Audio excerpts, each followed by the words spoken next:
Shalom a todos. En el vídeo de hoy vamos a conversar sobre la relación del sultán Suleimán el Magnífico, el líder del Imperio Otomano Turco, y su relación con el pueblo judío. Y para ello hay que mencionar que una figura importantísima en toda esta relación del sultán y sus súbditos judíos es el reconocido Don Yosef Nasi, mejor conocido por su nombre cristiano llamado João Miguel. Yosef Nasi era nacido en Portugal y su familia se había tenido que convertir al cristianismo, así que practicaban el judaísmo en secreto, así que venía de una familia de marranos, como se llama, o anusim, y con el tiempo lograron escapar de Portugal. Era una familia bien importante, tenían una familia bien acomodada, tenían muchos negocios, muchos bancos por toda Europa, y Yosef con el tiempo había heredado pues todo el negocio familiar, y como ya mencioné tenía relaciones por toda Europa. Con el tiempo trataron de pues salirse de Portugal y vagaron por diferentes ciudades él y su familia. Muchas desgracias acontecieron por el trayecto, hasta que finalmente la familia pues estaba en Venecia, pero iban huyendo de ciudad y de país en país debido precisamente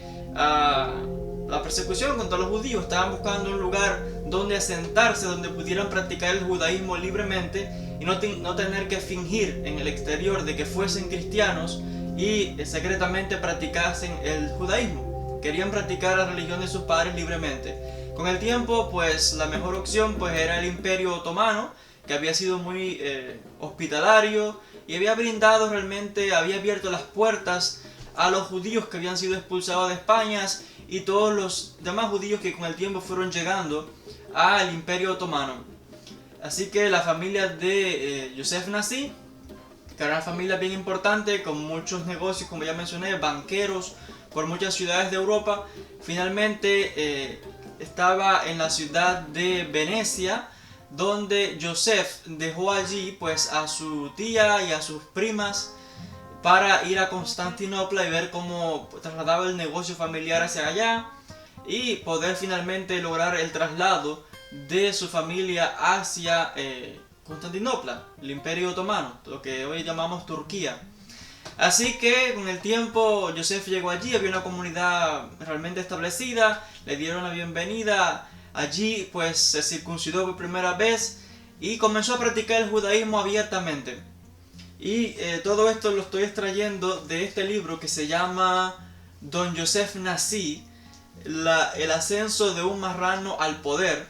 Está en inglés, así que voy a compartir con ustedes algunos pasajes que relatan realmente la bondad y el trato del sultán Suleimán hacia los judíos y realmente hacia la familia de Yosef Nasi y todos los favores que hizo realmente para con el pueblo judío. Me pareció realmente increíble y quería compartirlo con todos ustedes. Pero continuando con el relato, cuando Yosef estaba allí en Turquía, llegó a la corte del sultán. Hay que mencionar que la familia de Yosef, como eran bien posicionados por toda Europa, tenían conexiones con la nobleza, con diferentes reyes, con los reyes de Portugal, reyes de Ámsterdam, Holanda, diferentes reyes europeos, reyes de Francia. Así que estamos hablando de que tanto Yosef como su tía Doña Gracia Nasi, que era realmente también una señora respetada y conocida por su bondosidad. Quizás en otros vídeos hagan vídeos especiales sobre la vida de Yosef y Doña Gracia, pues realmente son conocidos en todo el mundo por su gran bondosidad y el amor hacia el pueblo judío, hacia sus hermanos, en especial hacia los anusim, que estaban siendo perseguidos, siendo ellos mismos de familias conversas. sus verdaderos apellidos o apellidos que usaban eran Benveniste y Méndez. Y su apellido hebreo pues era Nasi. Y con el tiempo pues se habían establecido fuertemente y tenían fuertes alianzas con diferentes, como ya mencioné, incluso con las cortes reales, diferentes reyes de diferentes países de Europa. Así que en resumen, Joseph se encontraba en Constantinopla y debido a la comunidad que había allí, la conexión de los judíos con la corte del sultán Suleimán, pues introdujeron a Joseph al sultán. Joseph conoció al sultán y se empezaron a hablar negociaciones para trasladar toda la fortuna de ellos hacia Turquía y pues establecer negocios allí. En resumen, Joseph se entera de que su tía y sus tías, pues, Doña Gracia, Brianda, una se llamaba Reina, las primas, y estaban, dos más primas también, habían sido tomados pues prisioneras en la ciudad de Venecia porque habían sido denunciadas como anusim, como practicantes del judaísmo en secreto. Y como saben, en aquellos tiempos de la Inquisición no se perdonaba a nadie. Esa gente en aquella época, cualquier sospecha al mínimo, enseguida a la cárcel. Y por ser judío solamente te despreciaban. Fue famoso el gueto de Italia. Como es sabido, el pueblo judío siempre ha sufrido mucho a través de la historia. En especial en el tiempo de la Inquisición, donde casi sin prueba y sin nada te lanzaban a juicio y te quemaban vivo. Fuera, así de cruel eran aquellas personas. Así que Joseph se entera de que su tía pues había sido echada en prisión y sus demás familiares también estaban en prisión, acusados de practicar judaísmo en secreto. Así que realmente era algo grave. Y aquí es donde entra pues el sultán Suleimán en toda pues la vida de Joseph Nasi, de la comunidad judía. Y cuando Joseph se entera, pues lo único que le queda por hacer es acudir y pedir la ayuda del sultán, que pues había caído, le agradaba a Joseph. Joseph había caído en gracia a los ojos del sultán y había pues cierta también conexión de negocios y demás, pero el sultán realmente le agradaba a Joseph. Así que el sultán decide escribir una carta para las autoridades de Venecia, y voy a citar del texto realmente lo que como está escrito en el texto, ¿no? De cómo el sultán pues le da esta carta a Joseph, y Joseph se decide entonces ir a un viaje a Venecia para rescatar a su familia. Y en esta carta, el sultán, firmada por el mismo sultán Suleimán el Magnífico, dice que había hecho todo lo posible para ayudar a Joseph en su misión de rescatar a su familia.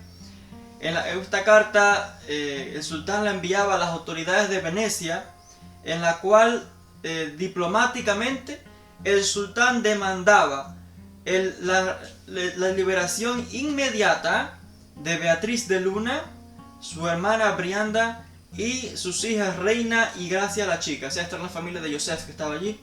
El sultán explicó en la carta que Reina estaba comprometida para casarse con Moshe Hamon, que era el doctor oficial de la corte del sultán, que además era judío, y que el sultán le estimaba como un gran amigo, y que la fecha de la boda se estaba aproximando y él no quería que sus amigos sufrieran pues una vergüenza o preocupaciones innecesarias. Y el sultán demandaba que si las mujeres no eran liberadas inmediatamente, él estaba preparado para ejecutar sanciones económicas contra Venecia y severas relaciones diplomáticas con ellos. Así que estamos viendo realmente la firmeza del sultán y su agradabilidad para con la familia de Joseph Nasi. Allí pues Joseph es toda una historia, porque como ven es todo un libro completo todo este relato.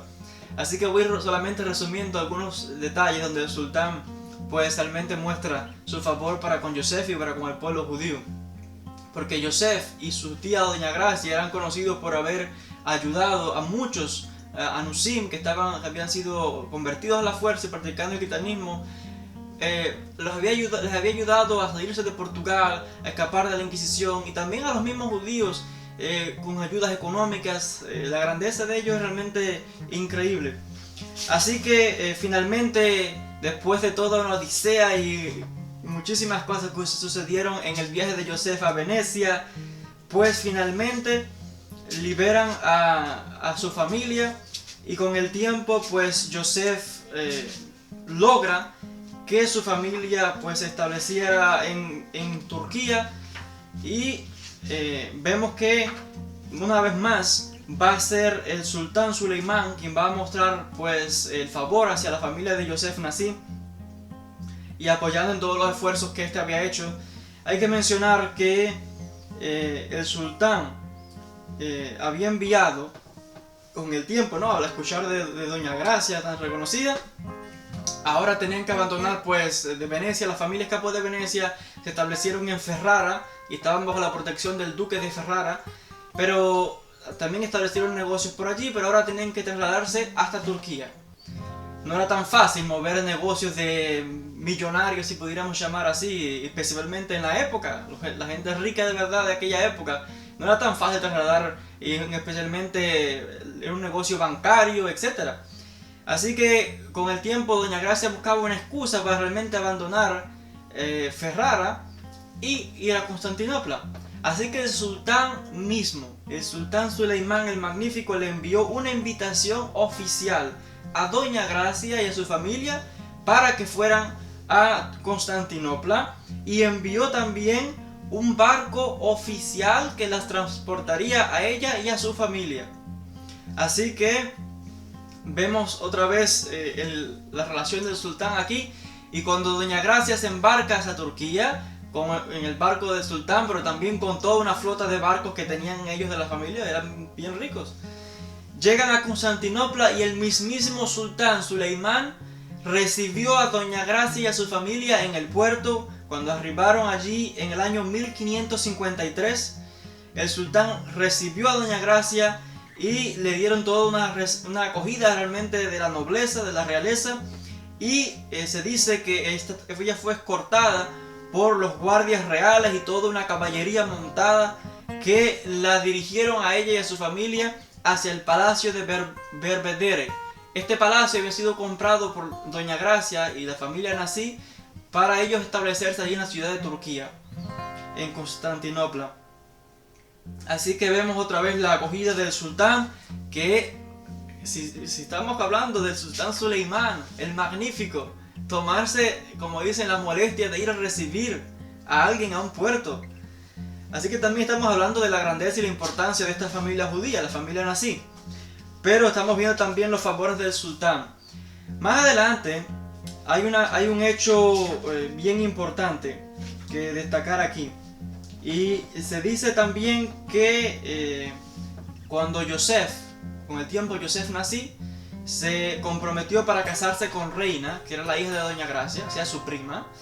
Y en la boda de Yosef, el mismo sultán Suleimán y muchos de sus oficiales de la corte, pues fueron a la boda de Yosef, y fue realmente una gran celebración por todas las calles de Constantinopla. Tanto la comunidad judía, los musulmanes también estaban celebrando, incluso hasta muchos cristianos fueron invitados, muchas personalidades y diplomáticos de diferentes países del mundo fueron invitados y realmente fueron a expresar las felicitaciones por la boda de Yosef. Así que estamos viendo la relación estrecha de Yosef con la corte, porque Yosef se había convertido en uno de los confidentes o de los oficiales que servían en la corte del sultán Suleimán, y uno de los hombres de confianza y asesores del mismísimo sultán Suleimán. Allí pues fue una celebración grandísima. La comunidad judía de la época realmente pues también grandes autoridades rabínicas como el mismo Rabí Yosef Imlev, pues también se presentó allí y realmente estaba relacionado con la familia de Yosef Nassi. Ahora, allí en Turquía, como ya mencioné, el sultán realmente dio grandes honores a Yosef, y se dice que Suleimán pues también, como es conocido, dominaba grandes territorios, dominaba pues Jerusalén de la época. Se dice que Suleimán fue el que realmente reconstruyó las murallas de Jerusalén, y de acuerdo a algunos historiadores también fue Suleimán el que sacó a la luz el muro occidental, el Kotel, como le llamamos, o muro de los lamentos, porque con el paso de los años eso estaba realmente sepultado por tierra, escombros, y fue Suleimán el que realmente limpió todo aquello y sacó a la luz nuevamente el Kotel. Se dice que el sultán elevó a Yosef Nasi a una posición realmente elevada en la corte, y Yosef se convirtió en su confidente y asesor principal de toda la corte. Incluso se dice que Yosef era el único que podía entrar y salir del palacio cuando quisiera. El único de los oficiales o asesores del sultán que podía entrar y salir cuando quisiese del palacio. Aunque realmente Yosef estaba oficialmente, ¿no?, para el público, Yosef era reconocido como el tercero en importancia de todo el Imperio Otomano después del sultán.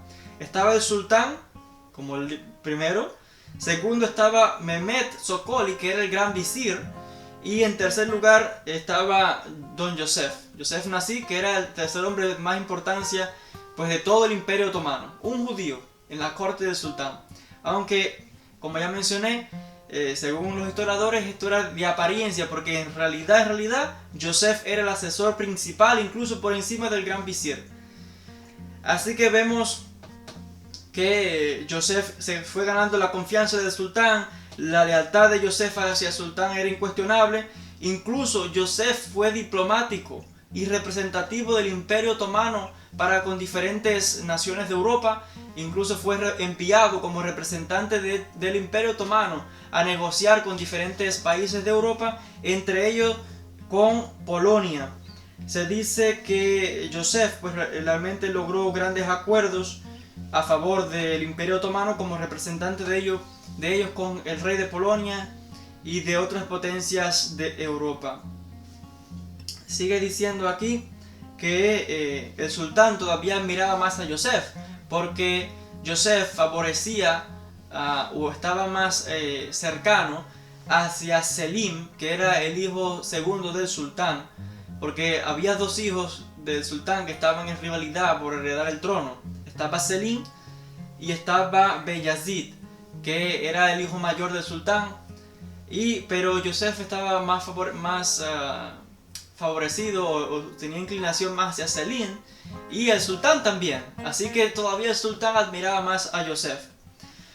También se cuenta de que grandes rabinos de la época pues fueron huéspedes en la casa de Yosef allí en Turquía. Grandes maestros de la Torá como Rabbi Yosef Karo, Rabbi Yosef Inlev, Rabbi Moshe de Trani, el rabino Al-Sheish, Rabbi Yoshua Sonsin y otros grandes rabinos y autoridades pues alágicas que visitaban a Yosef y fueron huéspedes en la casa de Yosef, quienes le reconocieron o le llamaban el príncipe de Israel, porque cuando Yosef fue allí a Venecia se da cuenta de que los judíos estaban en un gueto, estaban encerrados allí, no los dejaban salir, y si salían pues estaban sujetos si perdían la vida era como riesgo de ellos. Estaban todos encerrados allí y realmente las condiciones eran pésimas, y ellos vieron a Yosef cuando fue a rescatar a su familia como realmente un salvador para la comunidad, etc. Así que allí le nombraron príncipe de los judíos, aparte de que el apellido Nasi en hebreo significa príncipe, porque es una larga historia. Por eso que digo que después quizás haga un vídeo sobre Yosef, porque según la línea de él, al parecer venían de la línea davídica de los reyes de Israel. Así que Yosef se convirtió realmente, como ya mencioné, en el líder público, no en la vida de Torá, sino en el líder público que representaba a la comunidad judía de toda Turquía, en las cortes del sultán y en los demás países europeos, etc. Y grandes rabinos como Rabbi Yosef Karo, Rabbi Yosef Inlev, los otros que mencioné, pues también aceptaron a Yosef como príncipe de Israel, que le llamaban, porque realmente su generosidad, su donación para yeshiva, para caridad, su ayuda a los judíos de forma clandestina, salvando la vida a miles de personas, pues realmente se habían ganado la admiración y el respeto de grandes jajamín como los que acabo de mencionar. Ahora, la situación se complicaba y deterioraba para la comunidad judía, aunque en Turquía los judíos estaban gozando de libertad religiosa, pues en los demás países europeos la situación era realmente otra, con la Inquisición y ciertas personas que realmente el antisemitismo era realmente grave. Así que hay que mencionar que en el año 1553 los judíos de Roma realmente sufrieron realmente a manos de soldados que pues les rodearon y tomaron todas las copias del Talmud que había y las lanzaron a una gran quema, y fue cuando pues se ordenó la quema del Talmud en el año 1553, comenzando por la mismísima ciudad de Roma. Este edicto para quemar estos rollos y libros sagrados no había venido del Papa, que se llamaba Julio III, el Papa que había en aquella época, y que era un poco más tolerante para con los judíos. Esta orden había venido del cardenal Carafa, que realmente había actuado en contra de los deseos del Papa, había actuado por su cuenta firmando este edicto donde ordenaba la quema del Talmud. Así que se enviaron cartas por todas las comunidades europeas y católicas de la época, y en Venecia, donde ya Joseph había tenido sus confrontaciones con los líderes de allí, pues recibieron estas cartas con una alegría maliciosa y pues se esparcieron también por diferentes otras ciudades y empezaron a quemar todas las copias que había del Talmud. Y esto también se extendió ya no solamente al Talmud, sino a todo libro judaico, a todo libro que encontrasen en hebreo, le pegaban fuego y candela, acabando con todo realmente el preciado, lo más preciado para el pueblo de Israel, son los libros, nuestros libros sagrados, lo más valioso. Así que empezaron a prender fuego a todo, la situación realmente se deterioró, fue lamentable lo que sucedió allí. Hubieron muchos que se opusieron a aquello, muchos como el mismo duque de Ferrara se opuso a aquello, pero realmente no pudo hacer nada. Finalmente se dice que, según el relato, el Papa Julio III pues murió. ¿Y quién cree ustedes que llegó a convertirse en Papa? El mismísimo cardenal Carafa. Ese malvado señor que había planeado la quema del Talmud y que había sido entonces Papa en lugar de Julio III. Y este cardenal Carafa pues sería conocido en el mundo como el Papa Pablo IV, y que había comenzado pues su mandato como Papa realmente con un deseo intenso y vehemente de realmente oposición y odio para eliminar realmente a los judíos, y en especial el Papa Pablo IV, alias Carafa, tenía un odio realmente en especial para con los anusim, para con los marranos como les llamaban, porque según el Papa ellos posaban para la sociedad como que fueran cristianos y realmente en secreto practicaban el judaísmo, y esto enfurecía al Papa de manera inimaginable, a tal grado que el Papa realmente pues comenzó a perseguirlos y a molestar a los judíos, y en especial a los marranos. Quería acabar realmente pues con lo que él llamaba una herejía, y el Papa determinó que en cada ciudad ahora solamente se podría orar en una sola sinagoga por ciudad en toda Italia, y donde tenía dominio la Iglesia Católica. Así que incluso el Papa obligó a los judíos a que llevaran símbolos, un signo en la ropa donde demostrara que eran judíos, y fue uno de los primeros que vino con la idea de establecer un gueto, una ciudad donde ahí estaban confinados los judíos a recibir realmente condiciones extremas y lamentables. Así que los judíos de Europa, especialmente los judíos de Italia, estaban temblando con cada edicto que sacaba nuevo el Papa. Era realmente algo lamentable. Y es difícil de pensar y comprender cómo una persona puede tener tal deseo, no sé, tan malvado de eliminar a una persona solamente porque piensa diferente o porque tiene otra religión o por gusto, como quemaban a miles de judíos y quemaron con el paso de los años por la Inquisición y tantas masacres y matanzas de personas inocentes. Así que la tragedia realmente había comenzado y ocurrió un gran problema en la ciudad de Ancona. Ancona era una ciudad portuaria de Italia y allí se habían asentado una comunidad de Anusim, de marranos que vivían en la época y que habían comenzado a practicar abiertamente pues su religión, porque las autoridades de Ancona pues eran un poco tolerantes. Incluso el representante de la ciudad les había declarado, le había dado ciertos derechos a los no católicos de allí, sea judío o no judío, la religión que practicaba tenía cierta libertad. Y la ciudad se había realmente convertido en una ciudad próspera para el comercio, el comercio y las relaciones portuarias con Europa, etc. ¿Qué sucedió?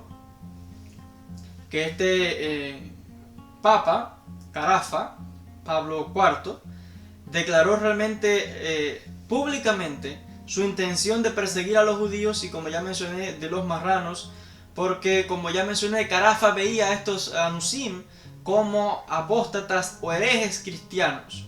Así que comenzó realmente una persecución terrible y todo esto llegó hasta los oídos de Yosef y Doña Gracia allá en Constantinopla, Turquía, el Imperio Otomano. Así que ellos estaban realmente preocupados, tenían incluso allí en la ciudad de Ancona y en otras ciudades pues negocios establecidos, tenían representantes, era una familia bien importante, tenían negocios por toda Europa y por todas las ciudades más importantes. Así que, ¿qué sucedió?